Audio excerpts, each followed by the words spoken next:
ఖరీఫ్ సమయం దగ్గర పడుతుండటంతో రైతులు పంటల సాగుకు సిద్ధమవుతున్నారు. అయితే ఈసారి నూనె ధరలు ఆకాశాన్ని అంటుతుండటంతో నూనె గింజల పంటల సాగుకు రైతులు మొగ్గు చూపుతున్నారు. ముఖ్యంగా తక్కువ ఖర్చుతో ఎక్కువ రాబడినిచ్చే పంటగా నువ్వులు చెప్పుకోవచ్చు. ఈ పంటకు నీటి అవసరం కూడా తక్కువే. అందుకే మెట్ట ప్రాంతాల్లో ఈ పంటను సాగు చేసే రైతులు ఆయా ప్రాంతాలకు అనువైన రకాల ఎంపికతో పాటు మేలైన యాజమాన్యం పాటిస్తే అధిక దిగుబడులు పొందవచ్చని చెబుతున్నారు వ్యవసాయ అధికారులు.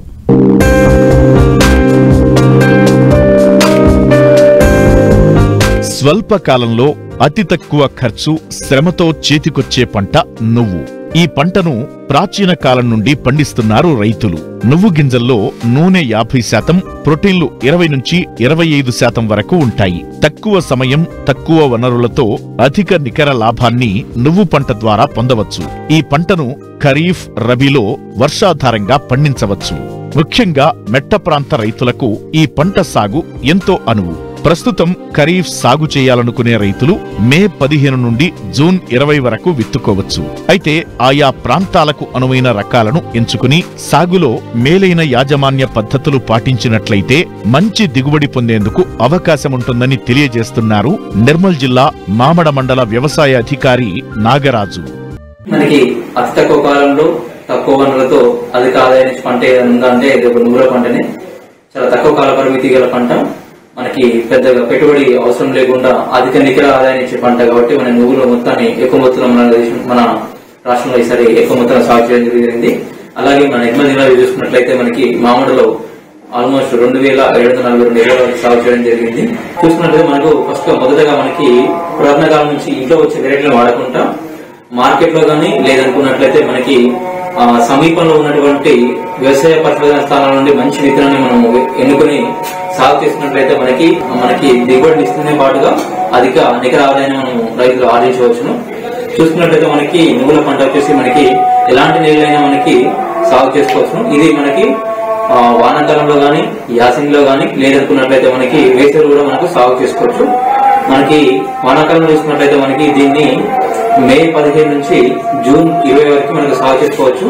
అలాగే యాసంగి విషయానికి వస్తే మనకి ఆగస్టు నెలలో సాగు చేసుకోవచ్చు. అలాగే జనవరిలో చూసుకున్నట్లయితే మనకి అంటే వేసవిలో చూసుకున్నట్లయితే మనకి జనవరి 15 నుంచి ఫిబ్రవరి 15 వరకు విత్తుకోవడానికి అనువైన సమయం ఉంటుంది. అలాగే మనకి విత్తన మోతాదు చూసుకున్నట్లయితే మనకి ఎకరానికి 2.5 కేజీలు మనకి ఒక ఎకరానికి సరిపోతుంది. ఎందుకంటే సీడ్ చాలా డెలికేట్ గా ఉంటుంది కాబట్టి దీనికి రైతులు ఏం చేయాలంటే 7.5 అంటే దీనిపైన 3 రేట్లు అంటే 7.5 కేజీల వరకు ఇసుక తీసుకొని ఈ ఇసుక 2.5 కేజీల నువ్వుల విత్తనాన్ని తీసుకొని మంచిగా గొర్రెతో నాగలతో మనకి సాలెమడి వేసుకున్నట్లయితే మనకి నీటి సదుపాయానికి కానీ అలాగే మనకి స్ప్రేయింగ్ చేయడానికి చాలా ఈజీగా ఉంటుంది. మనకి అలాగే మొక్కల మధ్య విత్తు మధ్య దూరం చూసుకున్నట్లయితే మనకి మొక్కకి 15 సెంటీమీటర్లు, సాలుకి మధ్యలో 30 సెంటీమీటర్లు చూసుకున్నట్లయితే మనకి మొక్కల యొక్క సాంద్రత మనకి బాగా ఉంటుంది. దీనివల్ల మనకి మొక్కలు సరైన మోతాదులో ఉన్నట్లయితే మనకి ఎక్కువ దిగుబడి వచ్చే అవకాశాలు ఎక్కువగా ఉంటాయి. చూసుకున్నట్లయితే మన రకాల ఎంపిక చూసుకున్నట్లయితే మనకి మన దగ్గరలో ఇప్పుడు లీడింగ్ వెరైటీ ఏముందంటే మనకి జేసీ స్పంజిల్ జగిత్యాల తిరుమల వెరైటీ మనకు 5 నుంచి 8 కిలోల వరకు దిగుబడి ఇస్తుంది. ఈ పంటకాలం చూసుకున్నట్లయితే మనకి 70 నుంచి 90 రోజుల వరకు మనకి పంటకాలం ఉంటుంది. ఆల్మోస్ట్ 3 నెలల పంటకాలం తక్కువ కాలంలో మనకి చూసుకోవచ్చు. దీనికి 2 నుంచి 3 లీటర్లు అందించున్నట్లయితే మనకి ఎక్కువ దిగుబడి ఇస్తుంది. మనకి ఈ సీసం కొన్న రైతులు ఎప్పుడు కానీ తప్పనిసరిగా మనకి విత్తన అనేది పాటించాలి.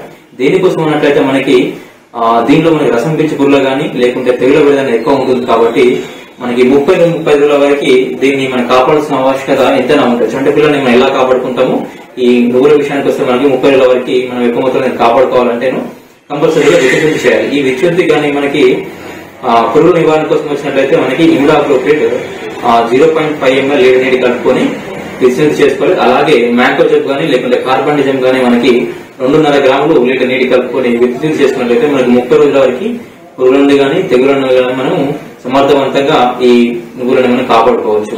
అలాగే ఎరువుల యజమాని విషయానికి వస్తే మనకి ఆఖరి దిక్కులో మనకి 4 టన్నుల యొక్క పశువుల ఎరువు, ఒక 16 కేజీల వరకు యూరియా, 8 కేజీల వరకు సింగిల్ సూపర్ ఫాస్ఫేట్, అలాగే 8 కేజీల వరకు పొటాష్ అందించే ఎరువులు మ్యూరేట్ ఆఫ్ పొటాష్ రూపంలో మనం వేసుకున్నట్లయితే మనకి కొంతవరకు నువ్వులకి మనము యజమాని పాటించుకోవచ్చు. అలాగే మనం 1 నుంచి 3 లీటర్ల వరకు ఇచ్చుకున్నట్లయితే మనకి ఎక్కువ మొత్తంలో దిగుబడి వస్తుంది.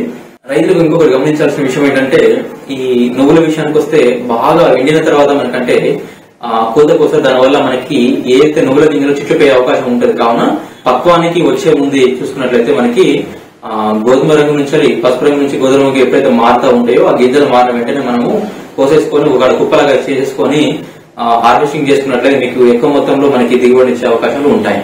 ప్రస్తుత కాలంలో నూనె గింజల పంటకు మార్కెట్లో మంచి ధర పలుకుతుంది. నువ్వుల పంట 3 నెలల్లో చేతికొస్తుంది. ఈ పంటను సాగు చేస్తే రైతులకు మేలు జరుగుతుంది. తక్కువ పెట్టుబడితో అధిక లాభాలను పొందవచ్చు.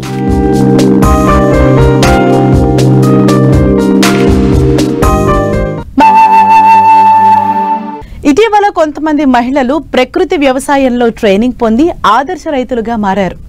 ఓ మహిళ ఆవు మూత్రంతో కషాయాలు తయారు చేసి వాటిని సేంద్రియ ఎరువులుగా వాడుతూ అమ్ముతూ సాగు చేస్తోంది.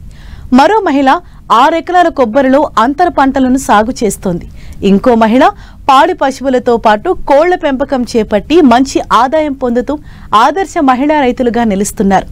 ఇంతకీ వారు ఎవరు, ఎలాంటి సాగు చేస్తున్నారో ఈ స్టోరీలో చూద్దాం.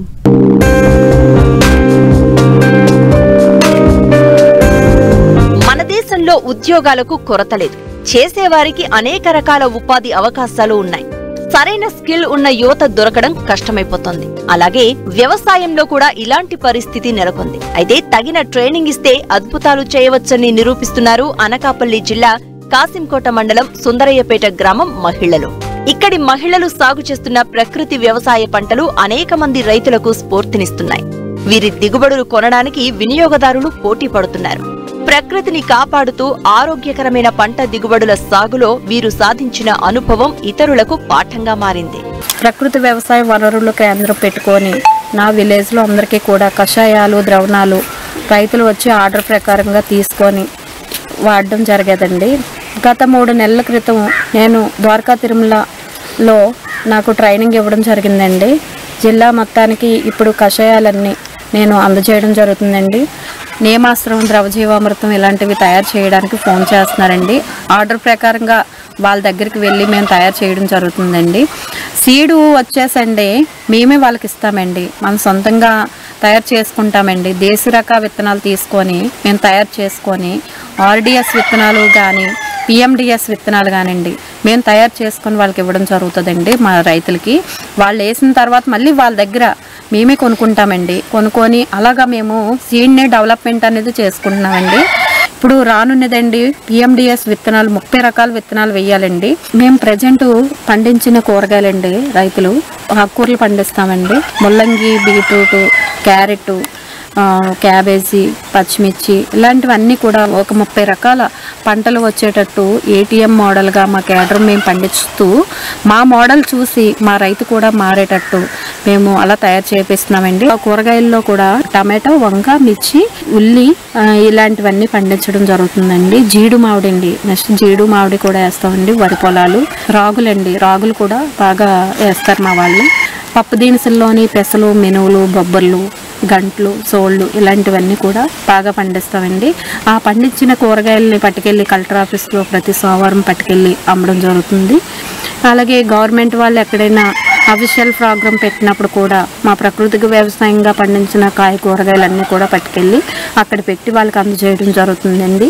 దీర్ఘకాలిక తోటల్లో వివిధ రకాల కూరగాయలతో పాటు పండ్ల తోటల పెంపకాన్ని విజయవంతంగా చేపట్టారు. ఈ సాగు పద్ధతిలో భూమిపైన జీవ వైవిధ్యం, భూమి లోపల రకరకాల వేరు వ్యవస్థల ద్వారా అనేక రకాల సూక్ష్మ జీవులు ఉత్పన్నమవుతాయని, తద్వారా మొక్కకు కావలసిన పోషకాలు సమృద్ధిగా అందే విధంగా చక్కటి పద్ధతులను మహిళా రైతులు అవలంబిస్తున్నారు. తక్కువ ఖర్చుతో నాణ్యమైన ఆరోగ్యకరమైన ఉత్పత్తులు, అధిక దిగుబడులను సాధిస్తున్నారు. 6 ఎకరాలు కోకోనట్ పండిస్తున్నాము. అందులో 3 సంవత్సరాల నుంచి ఏపీసీఎన్ఎఫ్ సిబ్బంది వచ్చి మమ్మల్ని కలవడం జరిగింది. వాళ్ళు ఆర్గానిక్ పద్ధతుల్లోని పంటలు వేయమని చెప్పారు.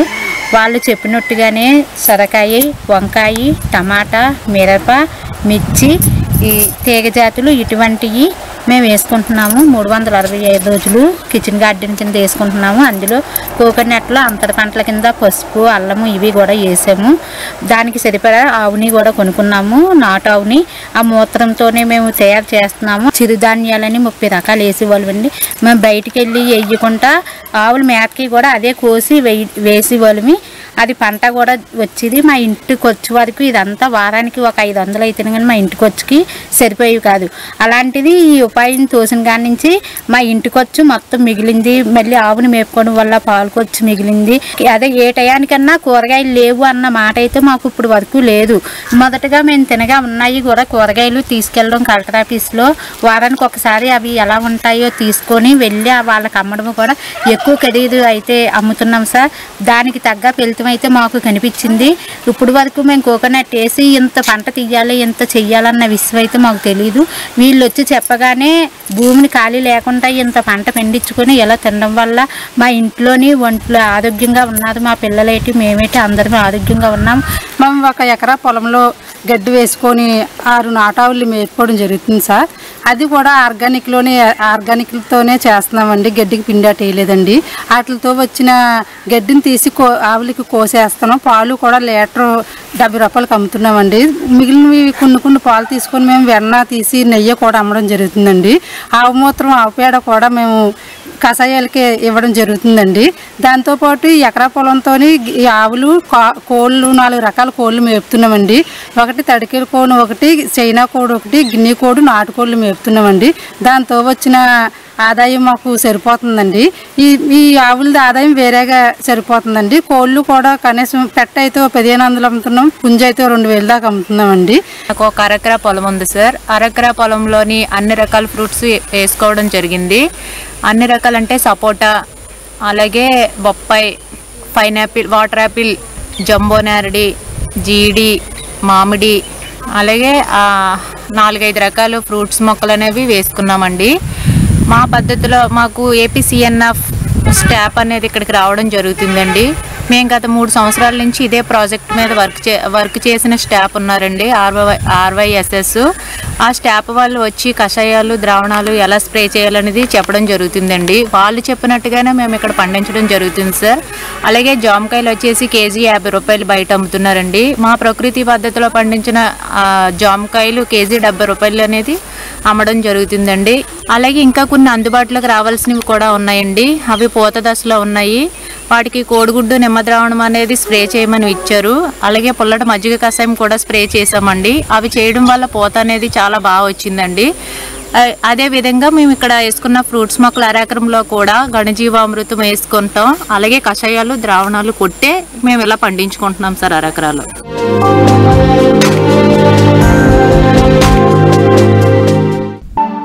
పంటలకు వేసవి దుక్కులు ఎంతో ప్రయోజనకరంగా ఉంటాయి.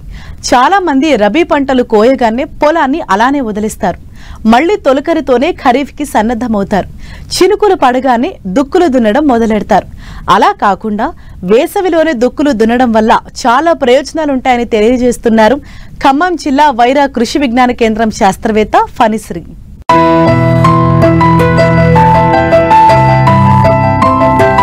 రబీ పంటకాలం పూర్తయింది. ప్రస్తుతం మెట్ట, మాగాణి భూములన్నీ ఖాళీగా ఉన్నాయి. ప్రస్తుత తరుణంలో రైతులు కొన్ని యాజమాన్య పద్ధతులను పాటించాలి. ఈ వేసవి 2 నెలల కాలం పొలాలు ఖాళీగా ఉంటాయి కనుక రైతులు తప్పనిసరిగా కొన్ని మెళకువలు పాటించినట్లయితే ఖరీఫ్లో విత్తే పంటల నుంచి నాణ్యమైన దిగుబడులను పొందవచ్చు. వేసవిలో భూమిని లోతుగా అంటే 25-30 సెంటీమీటర్ల లోతున దున్నుకోవాలి. దీనివల్ల గత పంట అవశేషాలను తొలగించడంతో పాటు చీడపీడలకు సంబంధించిన ప్యూపా దశలను నివారించవచ్చు. అంతేకాదు వేసవిలో అడపాదడపా కురిసే వర్షపు నీటిని పట్టి ఉంచే శక్తి పెరుగుతుంది అంటూ వివరాలు తెలియజేస్తున్నారు ఖమ్మం జిల్లా వైరా కృషి విజ్ఞాన కేంద్రం శాస్త్రవేత్త ఫణిశ్రీ. దాదాపు మనకి ఈ సమయంలో రబీ పంటలన్నీ చేతికి వచ్చేసాయి. ఈ టైంలో పొలాలన్నీ చాలా మటుకు ఖాళీగా ఉంటాయి. అందుకే ముఖ్యంగా మనం ఈ టైంలో చేసుకోవాల్సిన పని ఏంటంటే వేసవి దుక్కులు చేసుకోవటం. వేసవి దుక్కుల ద్వారా మనకి చాలా ప్రయోజనాలు ఉన్నాయి. ఫస్ట్ మనము అడ్డంగా నాలుకి దుక్కి చేసుకున్నట్లయితే ఇప్పుడు పడే మన అడపదడప వర్షాలు ఉంటాయి కదా, అవి కింద ఇంకుకుపోయి నీళ్ళని గ్రహించి తేమ శాతం అనేది పెరిగే అవకాశం ఉంటుంది. తర్వాత రెండోది పురుగుల నివారణ. ఇప్పుడు ఏం జరుగుతుందంటే మొక్కలు మొదల్లో అనేది పురుగులు నిద్రావస్థలో కానీ కోశస్థ దశలో ఉంటాయన్నమాట. ఈ టైంలో మనం ఒకవేళ దుక్కి చేసుకున్నట్లయితే అవి వచ్చే పంటకి చాలా మటుకు కంట్రోల్ చేస్తాయన్నమాట. ఇలాగ మనము దుక్కి దున్నటం వల్ల, వేసవి దుక్కులు దున్నటం వల్ల ఇది మనం కంట్రోల్ చేసుకోవచ్చు. ఇంకొకటి ఏంటంటే కలుపు నివారణ. జనరల్గా మనం ఏమంటే గట్లమ్మటి చూస్తాము, కలుపు అనేది చాలా ఎక్కువగా ఉంటుంది. మనం రబీ పంటలో కానీ లేకపోతే మన వేసవి పంటల్లో కానీ మన శిలీంధ్రాల వల్ల ఎక్కువ తెగుళ్ళు అనేది ఆశిస్తాయి. ఇవి వచ్చే పంట వేసుకున్నప్పుడు వాటిని నిద్రాస్త లేచి మళ్ళీ వాళ్ళ సైకిల్ అనేది మళ్ళీ కంటిన్యూ చేస్తుంది. అది మనం కంట్రోల్ చేసుకోవాలంటే ఈ గడ్డి జాతి తర్వాత వెడల్పాకు మొక్కలు గట్లెంబట ఏమేమి ఉంటాయో అవన్నీ వేసవి దుక్కుల ద్వారా దున్నేసాయి. దీనివల్ల మొదటగా ఏం ప్రయోజనం ఉంటాయంటే ఈ మొక్కలన్నీ మట్టిలో కలిసిపోయి మట్టికి ఎంతో కొంత పోషకాలు ఇస్తాయి. తర్వాత రెండోది మనకి ఇక్కడ శిలీంధ్రాలు ఉన్నాయి కదా, నిద్రావస్థలో ఉన్న శిలీంధ్రాలు అవన్నీ ఉన్నాయి కదా, అవి ఎండకి సూర్యరశ్మికి వెళ్ళిపోయి అవి దాని శక్తిని అంటే అది ఎఫెక్ట్ చేసే దేనికైనా ఎఫెక్ట్ చేసే శక్తి అనేది కోల్పోతాయి.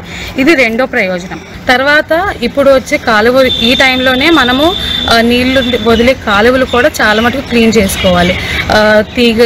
తీగ జాతి మొక్కలు కానీ, గడ్డి మొక్కలు కానీ, వెడల్పాకి జాతులు కలుపు మొక్కలు కానీ తీసేసుకుంటే మనం వచ్చే పంటకి చాలా మటుకు మంచి పంటని పొందే అవకాశం ఉంది.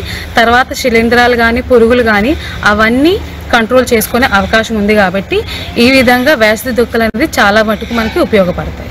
రైతులు సాధారణంగా సంప్రదాయ పద్ధతిలో కొయ్య నాగలితో దుక్కులు చేస్తూ ఉంటారు. దీనివల్ల దుక్కులు లోతుగా చేయడం సాధ్యపడదు. కేవలం సాళ్లు మాత్రమే ఏర్పడతాయి. ఈ సమస్యను అధిగమించడానికి రైతులు ఇటీవలి కాలంలో ట్రాక్టర్కు అమర్చిన గొర్రు లేదా రోటావేటర్ ఉపయోగిస్తున్నారు. వీటితో కూడా ఆశించిన ప్రయోజనం చేకూరడం లేదు. అందుకే వేసవి దుక్కుల కోసం వ్యవసాయ శాస్త్రవేత్తలు రెక్క నాగలి, ఎంబీ ప్లఫ్, డిస్క్ ప్లఫ్ వంటి వాటిని సిఫార్సు చేస్తున్నారు. వీటితో దుక్కి చేస్తే మంచి ఫలితాలు వస్తాయి. లోతు దుక్కి వల్ల భూమిలో ఉంటూ పంటలకు మేలు చేసే సూక్ష్మజీవుల సంఖ్య పెరుగుతుంది. భూమి లోపలి పొరల్లోని సేంద్రియ పదార్థాలు బాగా చివుకుతాయి. దీనివల్ల భూసారం పెరగడంతో పాటు నీటి నిల్వ సామర్థ్యం కూడా పెరుగుతుంది.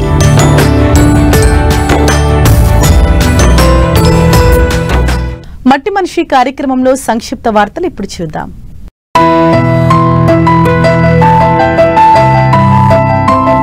కోకో గింజల కొనుగోలు సమస్యను వెంటనే పరిష్కరించకపోతే ఉద్యమం తీవ్రతరం చేస్తామని కోకో రైతుల రాష్ట్ర సదస్సు హెచ్చరించింది.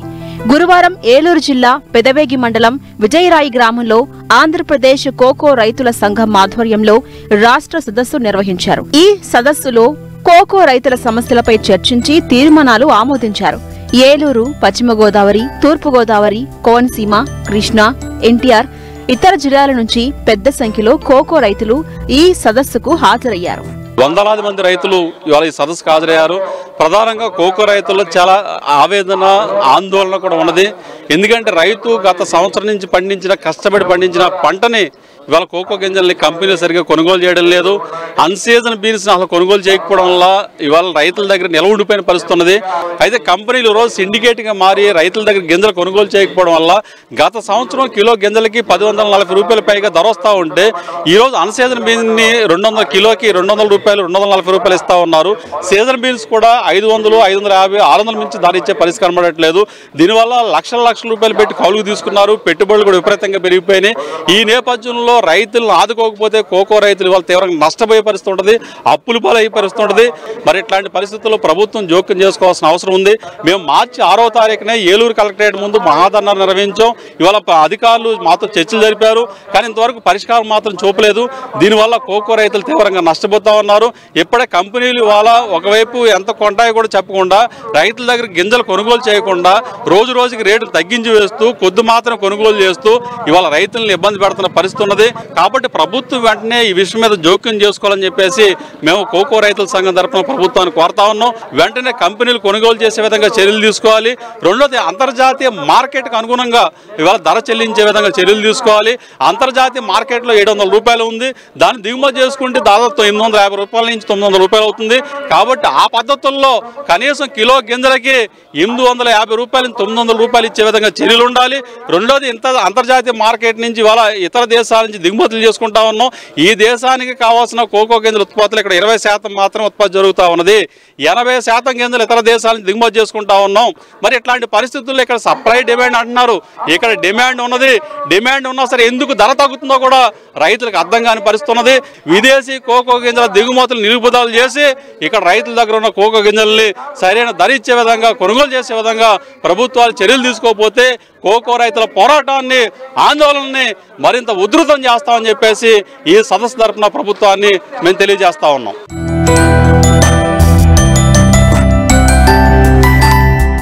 వ్యవసాయంలో సమస్యలకు, సందేహాలకు సమాధానాల కోసం మట్టి మనిషి రైతుకు అండగా నిలుస్తోంది. మీరు సంప్రదించవలసిన చిరునామా మట్టి మనిషి 10 TV, road number 36, Jubilee Hills, Hyderabad 500033. మా ఫోన్ నెంబర్ 04030010110 మరియు 8897186111. మరిన్ని ఆసక్తికరమైన విశేషాలతో ప్రతిభా బైటెక్ సమర్పిస్తున్న వారు వృక్ష ఆయుర్వేద ఆధారిత రైతు నేస్తం పెర్ఫెక్ట్ మట్టి మనిషి కార్యక్రమంలో మళ్ళీ కలుసుకుందాం. అంతవరకు సెలవు, నమస్తే.